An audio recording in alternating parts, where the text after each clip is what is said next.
বন্ধুরা, আজ 28শে মে মঙ্গলবার ঘূর্ণিঝড় রেমালের হাত ধরে গোটা বাংলায় চলছে মাঝারি থেকে প্রবল ভারী বৃষ্টি। বেশ কিছু এলাকায় এখনো বিদ্যুৎ বিচ্ছিন্ন আকারে রয়েছে। আজও বেশ কিছু এলাকায় শুরু হচ্ছে মাঝারি থেকে প্রবল ভারী বৃষ্টি। আজ 28শে মে মঙ্গলবার দেশের পূর্বাঞ্চলের বেশিরভাগ এলাকায় মাঝারি থেকে প্রবল ভারী বৃষ্টিপাতের পূর্বাভাস রয়েছে। ইতিমধ্যে আমরা সরাসরি আপনাদেরকে লাইভ স্যাটেলাইট ইমেজের উপর নিয়ে আসলাম। এদিকে আপনারা দেখতেই পাচ্ছেন ঘূর্ণিঝড় রেমালের প্রভাবে ব্যাপক ঝড় বৃষ্টিপাত দেখা যাচ্ছে। গতকাল রাতেও চট্টগ্রাম বিভাগের বেশ কিছু এলাকায় মাঝারি থেকে ভারী বৃষ্টিপাত দেখা গেছে। এখনো পর্যন্ত চট্টগ্রাম বিভাগের অনেক এলাকায় মাঝারি থেকে ভারী বৃষ্টিপাত চালু রয়েছে এবং রাতে প্রচণ্ড বজ্রপাত সহ বৃষ্টিপাত দেখা গেছে। একদম পূর্ব অঞ্চলে দেখুন, এখানে প্রচণ্ড বজ্রপাতযুক্ত মেঘ তৈরি হচ্ছে খাগড়াছড়ির দিকে। আজ ভোর সকাল থেকে খাগড়াছড়ির এদিকে খাগড়াছড়ি দিঘিনালায় যে এদিকে বজ্রপাতযুক্ত মেঘ তৈরি হচ্ছে। এখানে মাঝারি থেকে প্রবল ভারী বৃষ্টিপাতের সম্ভাবনা কিন্তু দেখা যাচ্ছে। দেখুন আপনারা, এখানে বজ্র বিদ্যুৎ সহ বৃষ্টিপাতের প্রবল সম্ভাবনা কিন্তু রয়েছে সাজেক দিঘিনালা এখানে। তারপর এদিকে মগেবাড়ি এই অঞ্চলের দিকে চিলচার বাজার, এখানে মাঝারি থেকে ভারী বৃষ্টিপাত কিন্তু দেখা যাচ্ছে। এবং এদিকে উদয়পুর থেকে শুরু করে কুমিল্লায় এই অঞ্চলে বৃষ্টিপাত দেখা যাচ্ছে। কুমিল্লা লাকসাম, বেলোনিয়া, ছাগলনাইয়া এই সমস্ত এলাকায় পেনি এবং উত্তরে আগরতলার দিকে এখানে আমবাচ্চা সব এলাকায় মাঝারি থেকে ভারী বৃষ্টিপাত রয়েছে। সিলেট বিভাগের বিভিন্ন এলাকায় হালকা থেকে মাঝারি কিছু কিছু এলাকায় ভারী বৃষ্টিপাত রয়েছে। বরিশাল বিভাগের দক্ষিণের অনেক এলাকায় এবং সমুদ্র অঞ্চলেও মাঝারি থেকে ভারী বৃষ্টিপাতের সম্ভাবনা দেখা যাচ্ছে। গোটা বাংলা জুড়ে মেঘলা আকাশ রয়েছে, তবে এখানে পশ্চিমবঙ্গের উপর মেঘলা আকাশ থাকলেও বৃষ্টির মাত্রা খুবই কম। এখানে ধীরে ধীরে ঘূর্ণিঝড় রেমালের প্রভাব কিন্তু অলরেডি কেটে আসতেছে এবং ঘূর্ণিঝড় রেমাল ধীরে ধীরে বাংলাদেশ থেকে বিদায় নেবে। তো আমরা একটু পরে আপনাদেরকে দেখাচ্ছি বর্তমান ঘূর্ণিঝড় রেমাল কোথায় অবস্থান করছে এবং এর কি অবস্থা। তো আমরা সরাসরি এই মুহূর্তে আপনাদেরকে নিয়ে যাচ্ছি বায়ুর জাপটা মোড়ে। এখানে দেখি যে দেখুন আপনারা ঘূর্ণিঝড় রেমাল বর্তমান শক্তিমাত্রা কত। আমরা এই যে একটু দেখাই আপনাদেরকে, ঠিক এই স্থানে দেখুন বর্তমান ময়মনসিংহ বিভাগের উপর এটি অবস্থান করছে। তার হাওয়ার দাপট এখানে অলরেডি এর হাওয়ার দমকা বাতাস কিন্তু পশ্চিমবঙ্গ থেকে কমে গেছে অলরেডি। কলকাতা, খড়গপুর এবং এদিকে দেখুন জামশেদপুর, তারপর এখানে ধামবাদ এবং পূর্ব মেদিনীপুর, পশ্চিম মেদিনীপুর, এখানে ঝাড়গ্রাম এবং নদিয়া, মুর্শিদাবাদ এখান থেকে ঘূর্ণিঝড় রেমালের প্রভাব কিন্তু একদম কেটে গেছে। মূলত জড় বাতাস আর নেই, দমকা হাওয়া এখানে কিন্তু আর নেই। তবে খুলনা বিভাগের উত্তর অংশে কিছুটা দমকা বাতাস কিন্তু রয়েছে এবং ঢাকা বিভাগের উপর রয়েছে প্রায় 75 কিলোমিটার বেগে দমকা জড়ো বাতাস এবং কুমিল্লার উপর রয়েছে অলরেডি ঘূর্ণিঝড় রেমালের তাণ্ডবে বাতাস কিন্তু চলছে। এবং এদিকে ফরিদগঞ্জের দিকে, তারপর মতিরহাট, সেনবাগ, ফরিদচুটি উপজেলা এখানে 65 কিলোমিটার বেগে দমকা বাতাস কিন্তু রয়েছে। চট্টগ্রাম এখানেও 65 কিলোমিটার বেগে দমকা বাতাস কিন্তু রয়েছে। এখানে আর অনেক এলাকায় প্রায় 70 কিলোমিটার বেগে দমকা বাতাস কিন্তু অব্যাহত রয়েছে।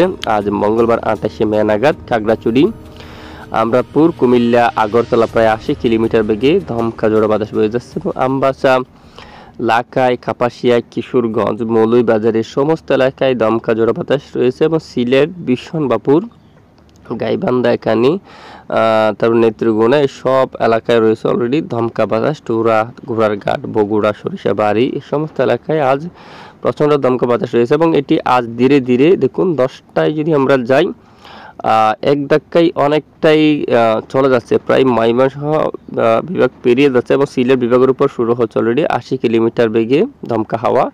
এরপরে বিকেল নাগাদ সিলেট বিভাগের উপর এটি থাকবে, বাতাসের দাপট কিন্তু থাকবে। শিলং, গুয়াহাটি এই অঞ্চলে থাকবে, চিলচার এখানে থাকবে, তারপর এখানে ডিমাপুর এই অঞ্চল থাকবে, হোজাই এই অঞ্চলে, তেজপুর এই সমস্ত এলাকায় কিন্তু ঘূর্ণিঝড় রেমালের তাণ্ডব কিন্তু থাকবে। এটি একদম দুর্বল হয়ে বর্তমান নিম্নচাপ আকার রয়েছে এবং এখানে যদি আমরা যাই যে একদম বিকেল থেকে রাতের মধ্যে যদি আমরা চলে যাই, আজ এই যে রাত 8টার সময় দেখা যাচ্ছে ঘূর্ণিঝড় রেমালের প্রভাব বাংলাদেশ থেকে একদম কেটে গেছে।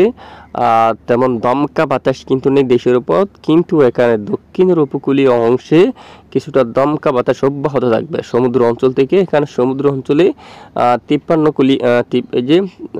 50 কিলোমিটার বেগে কিছুটা দমকা বাতাস থাকবে, যা উপকূলীয় অঞ্চলে প্রভাব ফেলবে। একদম উপকূলীয় অঞ্চল কক্সবাজার, তারপর এখানে কুতুবদিয়া, মহিষকালী, এই যে একদম উপকূলীয় এখানে সাতকানিয়া এবং এই যে ফটিকছড়ি উপজেলা এখানে কিছু কিছু অংশে, তারপর যেখানে আর সন্দ্বীপের উপর এবং হাতিয়া, এই সব এলাকায় 48 কিলোমিটার বেগে অলরেডি দমকা বাতাস কিন্তু থাকবে।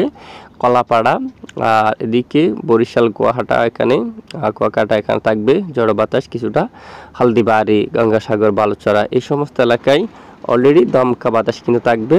এবং আগামী মূলত বুধবার 29 মে থেকে এখানে কিছু কিছু অংশ 60 কিলোমিটার বেগে দমকা বাতাস কিন্তু থাকবে। সমুদ্র উত্তাল রয়েছে, এখনো পর্যন্ত সমুদ্র কিন্তু শান্ত হয়নি, খুবই উত্তাল অবস্থা রয়েছে। তো এরপরে বুধবার 29 মে নাগাদ আবারও বাংলার বেশ কিছু এলাকায় দমকা বাতাস বইতে পারে। চট্টগ্রাম এখানে প্রায় 54 কিলোমিটার বেগে, এবং কুমিল্লাতে প্রায় 58 কিলোমিটার বেগে, এবং বরিশাল বিভাগে প্রায় 55 কিলোমিটার বেগে, খুলনাতে 51 কিলোমিটার, এবং কলাপাড়া প্রায় 59 কিলোমিটার, হালদিবাড়ি প্রায় 60 কিলোমিটার, কলকাতায় 48 কিলোমিটার বেগে দমকা বাতাস থাকবে। এবং এদিকে ঢাকা বিভাগে দেখুন প্রায় 50, এবং এরপরে ঠিক 29 মে নাগাদ বিকেল নাগাদও বেশ কিছু এলাকা জুড়ে দমকা বাতাস কিন্তু অব্যাহত থাকবে।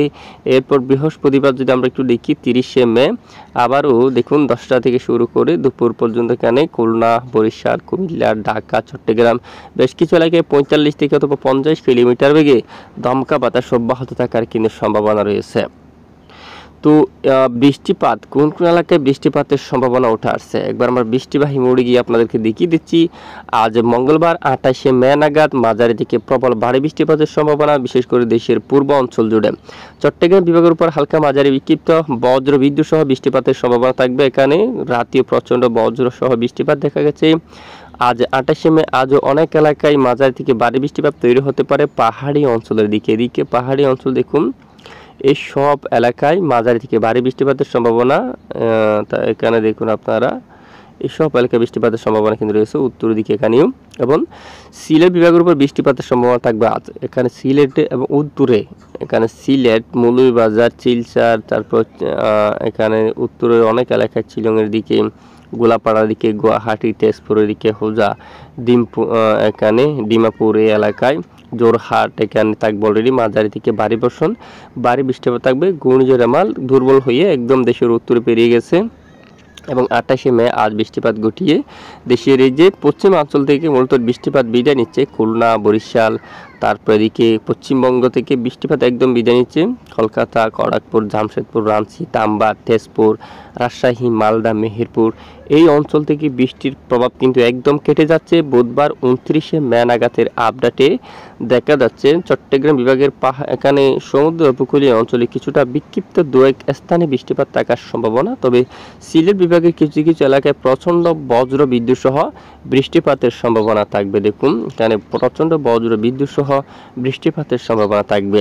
অন্যদিকে গুয়াহাটি, গোলাপাড়া এই সমস্ত এলাকায়, তেজপুরের দিকে, আলিপুরদুয়ার এই সমস্ত এলাকায় প্রচণ্ড আকারে বজ্র বিদ্যুৎ সহ বৃষ্টিপাতের সম্ভাবনা থাকবে। আর এদিকে বুধবার 29 মে নাগাদ দেখা যাচ্ছে দেখুন মূলত দেশ থেকে বৃষ্টির মাত্রা অনেকটাই কমে যাচ্ছে। পশ্চিমবঙ্গের উপর বৃষ্টিপাতের সম্ভাবনা খুবই কম রয়েছে। বাংলাদেশের রাজশাহী থেকে শুরু করে এখানে পশ্চিমের যে সমস্ত জেলাগুলো রয়েছে ঠিক সেই সমস্ত জেলাগুলোর উপর বৃষ্টির সম্ভাবনা খুবই কম রয়েছে। খুলনা, পিরোজপুর, মঠবাড়িয়া এবং শিবনগর এখানে সব এলাকায় বৃষ্টির সম্ভাবনা কম।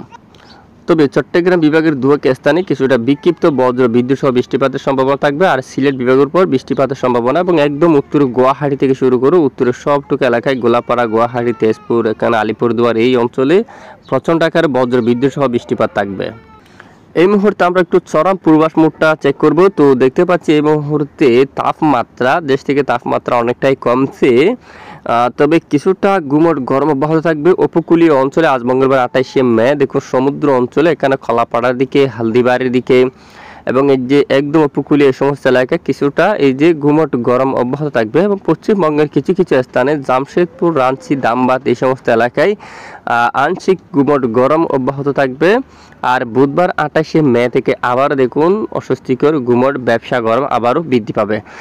দেখা যাচ্ছে ঢাকা বিভাগে দেখুন গুমট গরম থাকবে কুমিল্লার দিকে, বরিশাল, খুলনা, মেহেরপুর, রাজশাহী, কালাই, ময়মনসিংহ এই সব এলাকায় এই যে ব্যবসা গুমট গরম থাকবে, অস্বস্তিকর গুমট ব্যবসা গরম থাকবে সরিষাবাড়ি, সিরাজগঞ্জ, বগুড়া, সিংড়া, ময়মনসিংহ, কিশোরগঞ্জ, কাপাসিয়া, ঢাকা, আগরতলা, কুমিল্লা, ফরিদগঞ্জ, এখানে দেখুন আপনারা ফরিদগঞ্জ এবং মাদারীপুর এই এলাকায়, লোহাগাড়া, ফরিদপুর এবং এখানে শাইলকোপা, পাবনা থেকে শুরু করে যশোর, এখানে অনেক এলাকায় মূলত অস্বস্তিকর গুমট ব্যবসা গরম থাকবে এবং বৃহস্পতিবারও থাকবে কিছুটা, তারপর শুক্রবার শনিবার থেকে কিছুটা কমে আসতে পারে, এরকম পরিবেশ কিন্তু থাকবে। আর যে চরম সতর্কতার মোড় আমরা দেখতে পাচ্ছি, আজ বেশ কিছু এলাকায় দমকা বাতাস অব্যাহত থাকবে এবং আগামীকাল বুধবার আবারও প্রচণ্ড আকারে দমকা বাতাসের আভাস রয়েছে। ঢাকা, কুমিল্লা, বরিশাল, খুলনা এই সমস্ত এলাকায় চরমভাবে সতর্কবার্তা কিন্তু রয়েছে এবং 30 তারিখ নাগাদও দেশের উপর ঝড়ো বাতাস, দমকা বাতাস অব্যাহত থাকার সম্ভাবনা কিন্তু দেখা যাচ্ছে। তো এই মুহূর্তে বঙ্গোপসাগর নিরাপদ, এখনো পর্যন্ত শান্ত হয়নি, আমরা নজর রাখছি, কোনো ধরনের পরিবর্তন আসলে জানাবো। তো সঙ্গে থাকবেন। এই হচ্ছে আজকের আবহাওয়া রিপোর্ট। এতক্ষণ আমাদের সঙ্গে থাকার জন্য ধন্যবাদ।